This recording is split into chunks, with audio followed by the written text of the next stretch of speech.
बिस्मिल्लाहिर्रहमानिर्रहीम। शुरू करता हूँ मैं उस मालिक के नाम से जो सब का है, और दुरूद व सलाम भेजता हूँ खुदा के तमाम पैगंबरों पर, नबियों पर, रसूलों पर, महापुरुषों पर, जो दुनिया के हर इलाके में अच्छी ज़िंदगी गुजारने के उसूल सिखाने के लिए आए। और सबसे आखिर में अज़मतों मोहब्बतों भरा सलाम भेजता हूँ सारे नबियों के सरदार और तमाम इंसानियत के रहबर हज़रत मोहम्मद मुस्तफ़ा सल्लल्लाहु अलैहि वसल्लम पर। इस वक्त मैं कुछ ज़रूरी बातें करने के लिए हाज़िर हुआ हूँ और अलग अलग सेगमेंट्स से अलग अलग कुछ बातें मैं करूँगा। सबसे पहले तो मैं एड्रेस करना चाहता हूँ अपनी बेटी नुपुर शर्मा को और अपने भाई नवीन जंदल को, जिन्होंने नुपुर शर्मा ने एक टीवी डिबेट में बहुत जोश में आकर हज़रत मोहम्मद सल्लल्लाहु अलैहि वसल्लम के बारे में कुछ बातें कहीं, माँ आयशा रज़ी अल्लाह अन्हा के बारे में भी कुछ बातें कहीं, और नवीन जंदल साहब ने ट्वीट करके उसको बहुत अप्रिशिएट किया, एडमायर किया। मैं इन दोनों से कुछ बहुत ही खुलूस से कुछ कहना चाहता हूँ। आप एक काम करें, मैं आपसे रिक्वेस्ट करता हूँ कि ज़रा सा आप फिर से पढ़ लें हज़रत मोहम्मद सल्लल्लाहु अलैहि वसल्लम की बायोग्राफ़ी को, उनकी ज़िंदगी की हिस्ट्री को, उनकी सीरत को, उन कैरेक्टर को ज़रा गहराई से और तफसील से पढ़ने और जानने की कोशिश करें।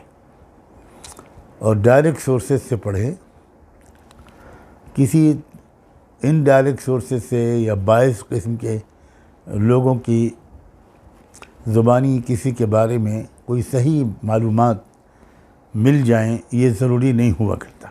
आप दोनों से ख़ास तौर पर ये भी मैं कहना चाहता हूँ कि ज़रा आपने जिस पॉइंट पर एतराज़ उठाया है वो ये कि हज़रत मोहम्मद सल्लल्लाहु अलैहि वसल्लम ने एक 6 साल की लड़की से शादी की और 9 साल की जब वो हो गई लड़की तो आप उसको अपने घर ले आए। मैं भारतीय हिस्ट्री को भी थोड़ा बहुत पढ़ता रहता हूँ और मैं भारत की हिस्ट्री के बहुत अच्छे और बड़े किरदारों से बहुत कुछ सीखने और फ़ायदा उठाने की खुले दिल से कोशिश करता हूँ, क्योंकि इस्लाम ने भी हमको यही सिखाया है कि देखो इल्म की बात, ज्ञान की बात कहीं से भी मिले ज़रूर ले लेनी चाहिए। अब मैं याद दिलाना चाहता हूँ, श्री रामचंद्र जी की जो शादी सीता जी से हुई थी, उस वक्त सीता जी की उम्र 6 साल की थी, और ये मैं शादी की बात कर रहा हूँ। उनके भाई लक्ष्मण जी की जो वाइफ थी उर्मिला, उनकी उम्र तो 6 साल से भी कम थी जब शादी हुई है लक्ष्मण जी से। बहुत से लोग मनुस्मृति को बहुत मुक़द्दस कानून मानते हैं। ये राय कि सद तक सही है कि सद तक गलत है, ये इस वक्त मेरे चर्चा का विषय नहीं है, लेकिन मैं कहना चाहता हूँ कि मनुस्मृति के कानून के मुताबिक 8 साल की लड़की से शादी की जा सकती है। महाभारत में जो बात बताई गई है उसकी रूह से 7 साल की बच्ची से भी शादी की जा सकती। हमारे बाबा कौम गांधी जी की जब शादी हुई थी तो उनकी उम्र 13 साल की थी और उनकी वाइफ कस्तूरबा बाई की उम्र 14 साल की थी। भारतीय संविधान कमेटी के चेयरमैन जो थे, ड्राफ्टिंग कमेटी के, बाबा साहब डॉक्टर भीमराव अंबेडकर, उनकी शादी जब हुई थी तो उनकी उम्र 15 साल की थी और रामाबाई से जो उनकी शादी हुई थी तो उस वक्त उनकी उम्र 9 साल की थी। हमारे देश के जो पहले राष्ट्रपति थे डॉक्टर राजेंद्र प्रसाद, वो कितने धार्मिक आदमी थे, कितने मजहबी उसूलों पर अमल करते थे, वो आप मुझसे ज़्यादा जानते हैं। उनकी शादी 13 साल की उम्र में हुई थी। और भारत में ये एक सदियों पुराना रिवाज है और मैं कहता हूँ आज भी मौजूद है। राजस्थान, मध्य प्रदेश और कई ऐसे स्टेट्स हैं जहाँ आज भी बहुत बड़ी तादाद में शादियाँ इसी उम्र में होती हैं बच्चियों की। और मैं ज़्यादा डिटेल में नहीं जाता, बाज़ इलाके तो आज भी ऐसे हैं हमारे देश में जहाँ दूध पीते बच्चों की शादी कर दी जाती है। और उसकी एक वजह और भी है इतनी कम उम्री की शादी की, कि हमारे देश में एक रिवाज है कन्यादान का। इस्लाम में तो लड़की की मर्ज़ी भी ज़रूरी है रिश्ते और शादी के लिए। आप पढ़े लिखे लोग हैं, शादी का जो ताल्लुक़ होता है, ये बायोलॉजिकल जो चेंजेस होते हैं, जो ग्रोथ होती है एक लड़के और लड़की में, फिज़िकल और मेंटल।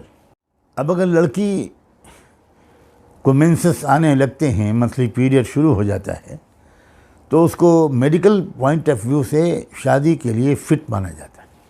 और ये बात भी आप पढ़े लिखे लोग हैं, मुझे यकीन है कि आप जानते होंगे कि ज़मीन के जो हिस्से इक्वेटर से करीब हैं, वहाँ के मौसम वगैरह का असर कुछ ऐसा होता है कि वहाँ की बच्चियाँ इस एज तक जल्दी पहुँचती हैं। और सऊदी अरेबिया इक्वेटर से बहुत करीब है। अब आप ज़रा प्लीज़ इस पर ध्यान दीजिए कि भारतीय संस्कृति का भी आप रिवाज सोच लीजिए और इस्लाम का भी। उसमें इस पर बहुत ज़ोर है कि लड़के और लड़की जो हैं वो पाक साफ रहें, उनका इन्वॉल्वमेंट शादी से पहले किसी अपोजिट जेंडर या अपोजिट सेक्स से न हो, तभी वो एक अच्छे माँ बाप बन पाते हैं, बहुत अच्छी फैमिली उनकी चलती है और वो देश को एक अच्छा परिवार एक उपहार के तौर पर पेश करके ही दुनिया से जाते हैं। और ये बात भी कोई ढकी छुपी तो नहीं है कि शादी की उम्र में जितनी देर होगी उतना ही ख़तरा इस बात का होता है कि लड़के लड़कियों से गलतियां हो जाएं, पाप हो जाएं। और ख़तरा क्या होता है, अब कौन नहीं जानता कि आजकल क्या हाल है हमारे समाज का। शादियां बहुत देर से होती हैं और सेक्सुअल डिज़ायर को भड़काने वाली और एक पागलपन, एक जुनून पैदा कर देने वाली चीज़ें चारों तरफ इतनी बिखरी और फैली हुई हैं कि किसी बच्चे के लिए, किसी बच्ची के लिए अपने आप को बचाए रखना, सच्ची बात यह है कि आसान नहीं होता, एक मिरेकल होता है ये। अब मुझे कहने दीजिए कि ये मिरेकल होता है। और ये प्राइवेट मैटर्स हैं, प्राइवेट अच्छा नहीं लगता कि हम ये कहें कि इसका भी सर्वे कराया जाना चाहिए, हालांकि हो चुका है। आपको याद होगा मी टू एक स्लोगन चला था और हज़ारों औरतों ने उस वक्त मी टू के तहत ये कहा था कि मुझे भी सेक्सुअली अब्यूज़ किया गया था जब मैं बच्ची थी।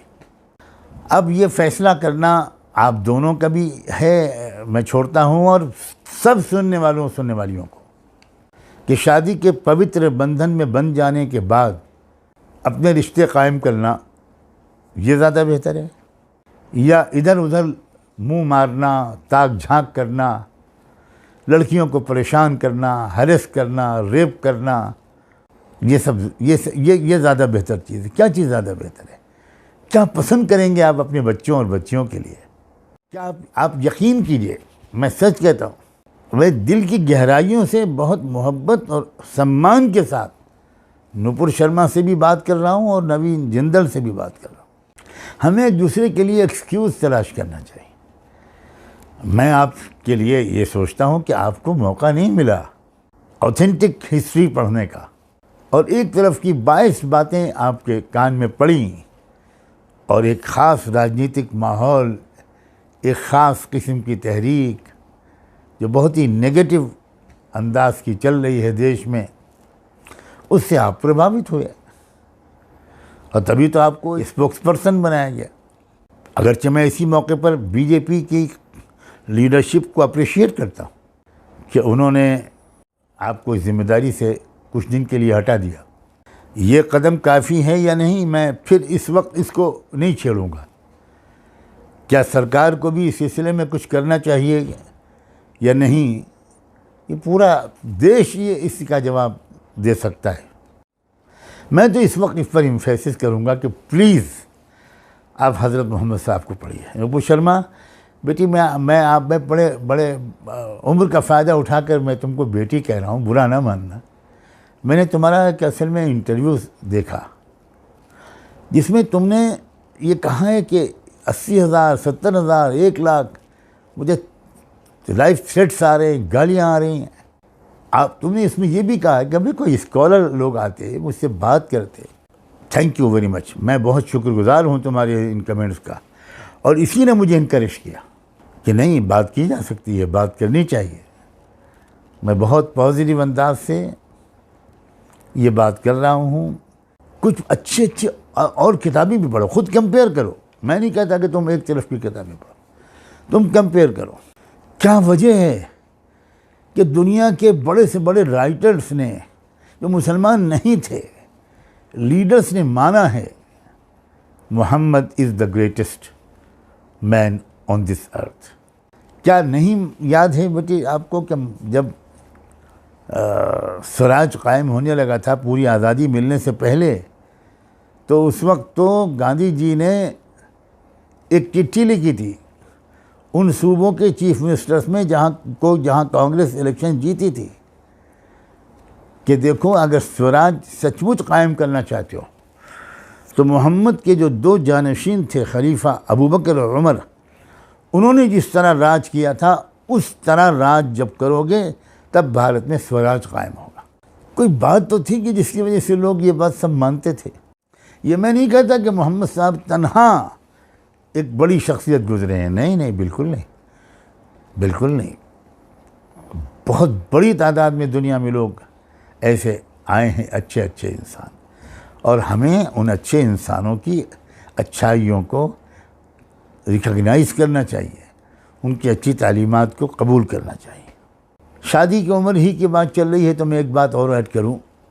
America, the most advanced country in the world, उसके स्टेट टेक्सास में आज भी लड़की की शादी के लिए कम से कम उम्र 14 साल है, सिर्फ 14 साल।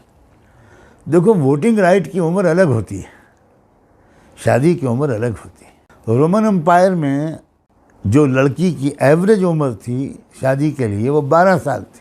और ये सब वही जियोलॉजिकल और जो क्लाइमेट के मौसमी हालात होते हैं और उसका जो असर पड़ता है फिज़िकल और मेंटल डेवलपमेंट पर, उस सब को कंसीडर करके मुख्तलिफ़ ज़मानों में, मुख्तलिफ़ इलाक़ों में अलग अलग किस्म के रीति रिवाज पड़ते हैं।